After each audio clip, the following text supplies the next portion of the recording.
Assalamualaikum warahmatullahi wabarakatuh. Kami dari kelompok 7 kelas A Statistika akan mempresentasikan tentang analisis asumsi regresi.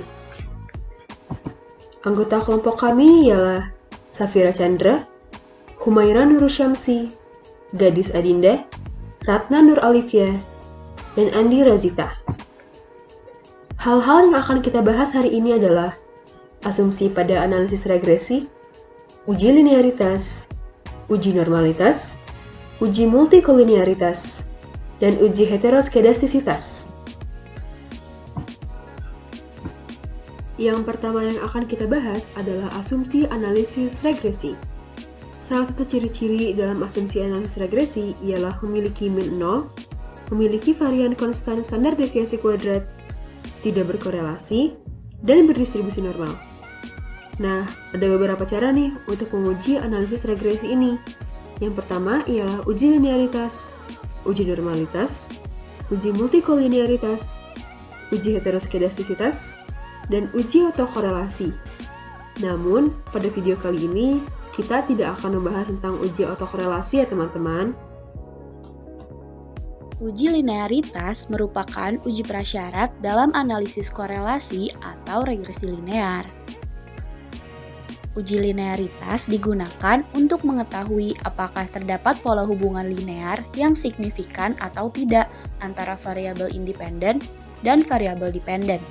Selain itu, uji linearitas juga digunakan untuk melihat pengaruh dari variabel independen terhadap variabel dependen, apakah berbanding lurus atau berbanding terbalik.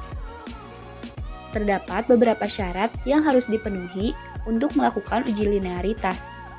Di antaranya, terdapat variabel independen dan dependen yang saling berhubungan. Kemudian, data berskala interval atau rasio, data bersifat acak, dan juga data berdistribusi normal. Linearitas dapat diuji menggunakan Durbin-Watson test, Ramsey test, dan Lagrange multiplier test.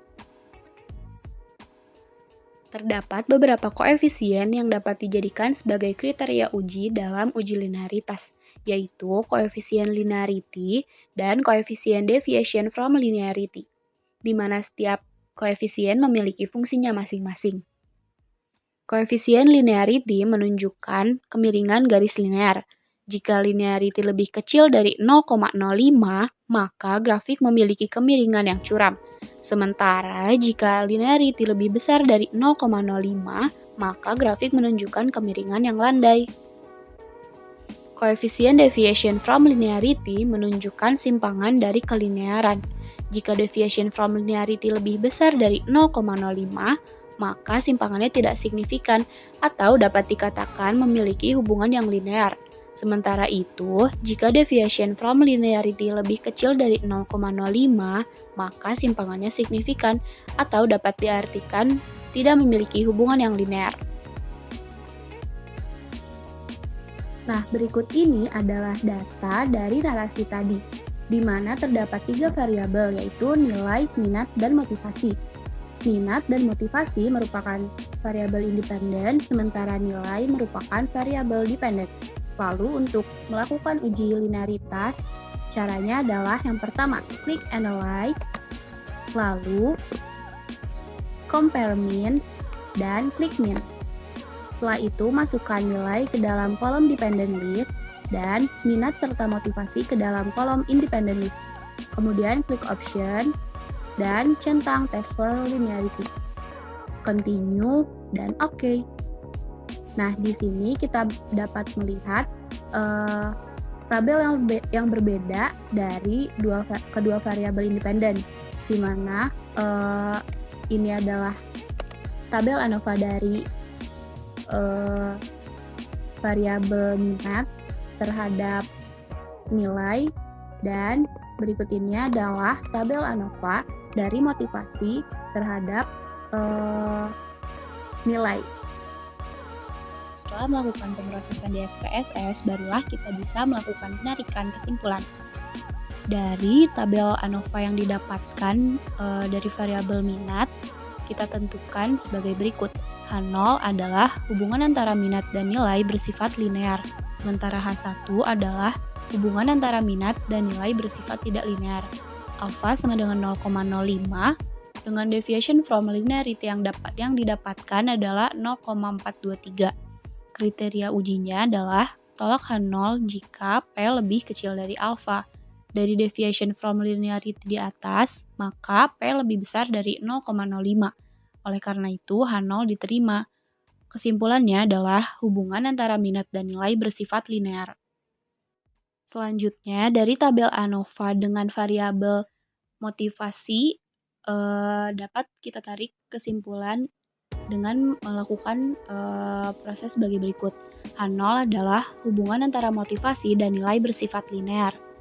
Sementara H1 adalah hubungan antara motivasi dan nilai bersifat tidak linear. Alpha sama dengan 0,05, deviation from linearity yang didapatkan adalah 0,684. Kriteria ujinya adalah tolak H0 jika P lebih kecil dari alpha.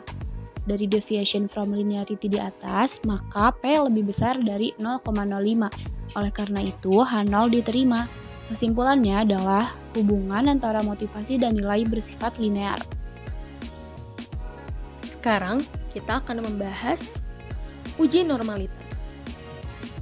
Uji normalitas dilakukan untuk menguji apakah nilai residual yang dihasilkan oleh regresi berdistribusi normal atau tidak. Dalam analisis regresi linear, bagian yang diuji normalitas bukanlah data per variabel, melainkan data residual hasil analisis regresi. Uji normalitas dapat dilakukan dengan uji histogram, uji normal p-plot, uji chi-square, skewness dan kurtosis, dan uji Kolmogorov-Smirnov. Dasar pengambilan keputusan dalam ujian normalitas, kita dalam video ini akan menggunakan uji Kolmogorov-Smirnov. Dengan kriteria uji, jika nilai signifikan lebih besar dari 0,05, maka data penelitian berdistribusi normal. Dan jika signifikan lebih kecil dari 0,05, maka data penelitian tidak berdistribusi normal. Yang dimana taraf signifikan adalah alpha sama dengan 5% atau 0,05. Dan hipotesis H0, data residual berdistribusi normal. H1, data residual tidak berdistribusi normal. Selanjutnya, kita akan mempraktikkan melalui SPSS. Masih dengan data yang sama, sekarang kita akan melakukan uji normalitas. Dalam regresi, yang diuji normalitas bukanlah variabel dependennya, melainkan nilai residualnya. Karena di sini belum terdapat residualnya, maka kita bisa menggunakan SPSS dengan cara mengklik Analyze, kemudian Regression, kemudian Linear, kemudian masukkan dependent variabelnya, yaitu nilai, kemudian ada independent variabelnya, yaitu minat dan motivasi. Kemudian, teman-teman bisa mengklik Save. Kemudian, di residuals-nya terdapat Unstandardized. Kemudian, teman-teman bisa mengklik. Kemudian, Continue. Oke. Teman-teman bisa mengabaikan output-nya. Kemudian, di data view-nya sudah muncul residualnya. Maka, teman-teman bisa mengujinya dengan cara mengklik Analyze, non-parametric test. Kemudian, teman-teman bisa menggunakan one sample Kolmogorov-Smirnov. Kemudian, di test variable list-nya yang dimasukkan unstandardized residuals-nya. Kemudian, di tes distribution-nya, teman-teman pastikan yang tercentangnya hanya normal. Kemudian, oke. Nah, maka tabelnya langsung muncul. Nih, teman-teman bisa lihat di sini. Sekarang, kita akan membahas uji normalitas. Uji normalitas dilakukan untuk menguji apakah nilai residual yang dihasilkan oleh regresi berdistribusi normal atau tidak. Dalam analisis regresi linear, bagian yang diuji normalitas bukanlah data per variabel, melainkan data residual hasil analisis regresi. Uji normalitas dapat dilakukan dengan uji histogram, uji normal p-plot, uji chi-square, skewness dan kurtosis, dan uji Kolmogorov-Smirnov. Dasar pengambilan keputusan dalam ujian normalitas, kita dalam video ini akan menggunakan uji Kolmogorov-Smirnov. Dengan kriteria uji, jika nilai signifikan lebih besar dari 0,05, maka data penelitian berdistribusi normal. Dan jika signifikan lebih kecil dari 0,05, maka data penelitian tidak berdistribusi normal. Yang dimana taraf signifikan adalah alfa sama dengan 5% atau 0,05. Dan hipotesis H0, data residual berdistribusi normal. H1, data residual tidak berdistribusi normal. Selanjutnya, kita akan mempraktikkan melalui SPSS. Sekarang aku akan menjelaskan tentang uji multikolinearitas. Namun, sebelum itu, aku jelasin terlebih dahulu multikolinearitas itu apa sih? Multikolinearitas adalah adanya hubungan linear antar variabel bebas. Jika ada perubahan pada salah satu variabel bebas, maka variabel bebas lainnya juga akan ikut berubah. Uji multikolinearitas ini dilaksanakan agar bisa memastikan apakah dalam model regresi terdapat interkolerasi atau kolinearitas antar variabel bebas. Interkolerasi adalah hubungan yang linear atau hubungan yang kuat antara satu variabel bebas dengan variabel bebas lainnya di dalam sebuah model regresi. Nanti kita bisa melihat adanya multikolinearitas atau tidak melalui nilai tolerance dan variation inflation factor atau VIF. Nah, sekarang kita bahas dasar atau syarat mengambil keputusan apakah terdapat multikolinearitas atau tidak dengan menggunakan nilai tolerance dan VIF. Berdasarkan nilai tolerance, model regresi tidak terjadi multikolinearitas jika nilai toleransinya di atas 0,10. Kalau toleransinya di bawah 0,10 berarti terjadi multikolinearitas di model regresi. Kebalikannya kalau berdasarkan nilai VIF, baru dikatakan terjadi multikolinearitas jika nilai VIF-nya di atas 10. Jika nilai VIF-nya di bawah 10, maka tidak terjadi multikolinearitas. Slide selanjutnya terdapat video contoh pengerjaan uji multikolinearitas. Silahkan ditonton. Halo semua, aku Safira Chandra Paramita dengan nomor NPM 055 akan mempraktekkan atau memperagakan uji multikolinearitas pada SPSS. Di sini bisa dilihat aku sudah mempersiapkan data variabel independen dan dependennya. Misalnya ini data yang diambil dari suatu kelas dari suatu sekolah dan ingin diuji apakah ada gejala multikolinearitas di data ini. Berarti sekarang tinggal pengujian. Pertama, buka analyze, lalu ke regression, terus pilih yang linear. Nanti keluar pop-up ini. Nah, kita masukin variabel-variabelnya. Variabel dependent ditaruh di atas, yaitu nilai, dan variabel independent ditaruh di bawah, yaitu minat dan motivasi. Lalu pencet statistik. Kita centang collinearity diagnostic. Continue. Oke. Nah, nanti keluar outputnya. Kita lihat ke tabel koefisiennya. Kita fokus ke sini, ke collinearity statistik yang ada tolerance dan VIF-nya. Nah, sekarang berarti kita lihat ke sini. Berdasarkan nilai VIF dan tolerance. Hipotesis nolnya adalah tidak terjadi gejala multikolinearitas di analisis model regresi pada data tersebut. H1-nya terjadi gejala multikolinearitas di analisis model regresi pada data tersebut. Pertama kita lihat nilai toleransinya. Nilai toleransinya bisa lihat di tabel yang tadi SPSS adalah 0,733. 0,733 itu lebih besar dari 0,10. Sekarang kita lihat ke nilai VIF. Nilai VIF-nya itu 1,364. 1,364 itu lebih kecil dari 10. Berarti dilihat dari nilai toleransi sama nilai VIF, H0 diterima. Kesimpulannya, dapat disimpulkan bahwa tidak terjadi gejala multikolinearitas di analisis model regresi pada data tersebut.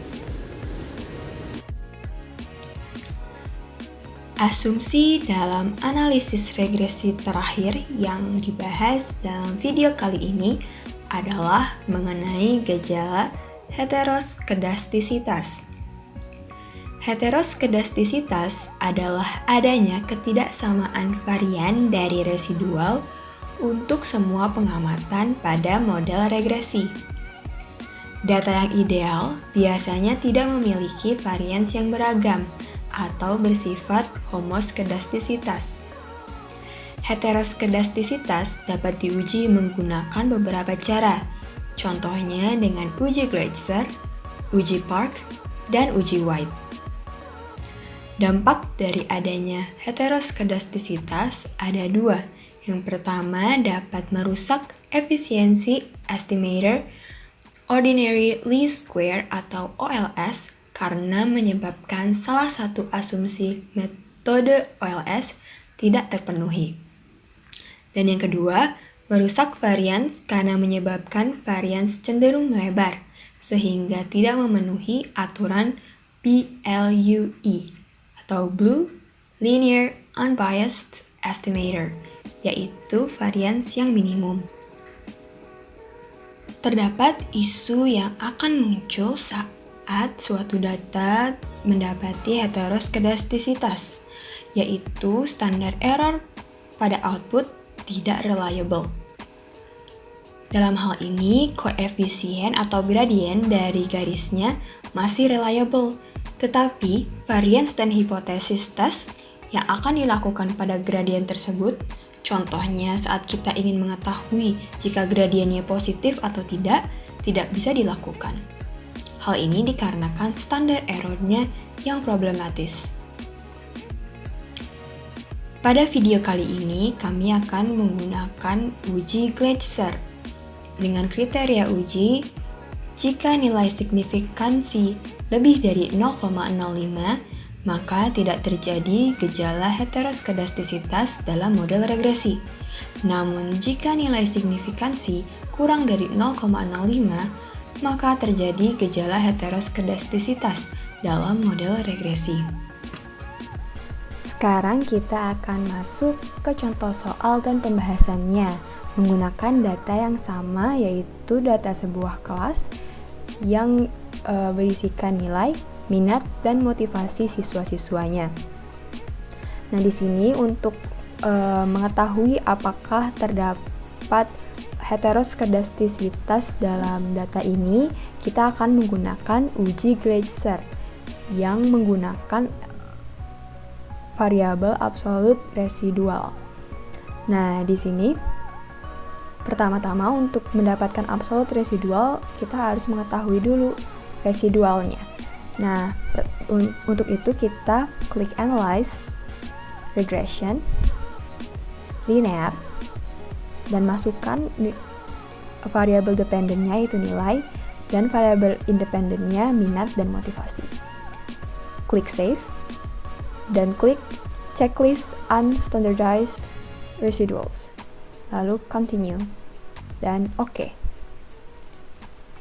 Nah, di sini sudah terlihat nilai dari residualnya dan masih berbentuk belum absolut atau belum mutlak. Masih ada nilai-nilai yang masih negatif. Nah, di sini kita harus mengubahnya menjadi mutlak atau absolut, yaitu dengan transform compute variable.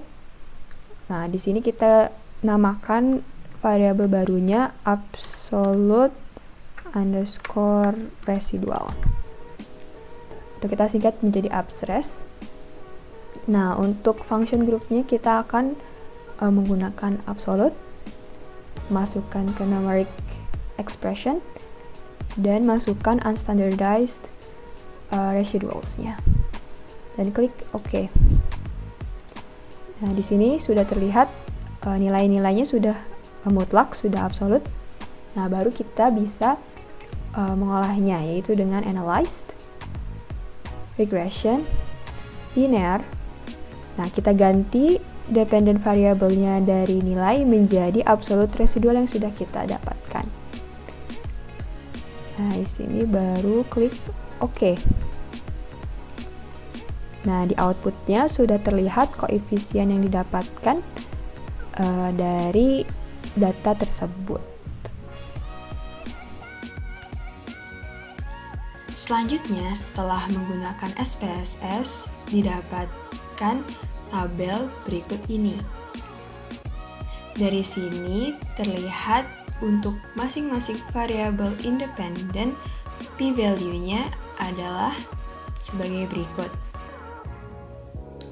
Dari sini, kita analisis untuk setiap variabel. Untuk pengujian pengaruh minat pada nilai, didapati H0-nya adalah tidak terdapat gejala heteroskedastisitas. H1-nya terdapat gejala heteroskedastisitas, di mana nilai alfanya 0,05 dan p-value yang telah didapat adalah 0,331. Berdasarkan kriteria uji, kita akan menolak H0 jika p-value kurang dari alfa. Dan di sini terlihat bahwa p-value lebih besar daripada 0,05, maka H0 yang diterima. Kesimpulannya, tidak terdapat gejala heteroskedastisitas pada hubungan pengaruh minat pada nilai. Untuk variabel berikutnya, yaitu variabel motivasi terhadap nilai, H0-nya tidak terdapat gejala heteroskedastisitas. H1-nya terdapat gejala heteroskedastisitas, di mana nilai alfa adalah 0,05 dan p-value yang didapati dari SPSS adalah 0,909. Berdasarkan kriteria uji, H0 ditolak jika p-value kurang dari alfa, dan didapati dari SPSS p-value-nya lebih dari 0,05, maka H0 diterima. Dengan kesimpulan, tidak terdapat gejala heteroskedastisitas pada hubungan pengaruh motivasi pada nilai. Dari sini, kedua variabel menunjukkan tidak adanya heteroskedastisitas atau bersifat homoskedastisitas. Nah, terima kasih telah memperhatikan presentasi kami. Kami minta maaf bila kami melakukan suatu kesalahan. Wassalamualaikum warahmatullahi wabarakatuh.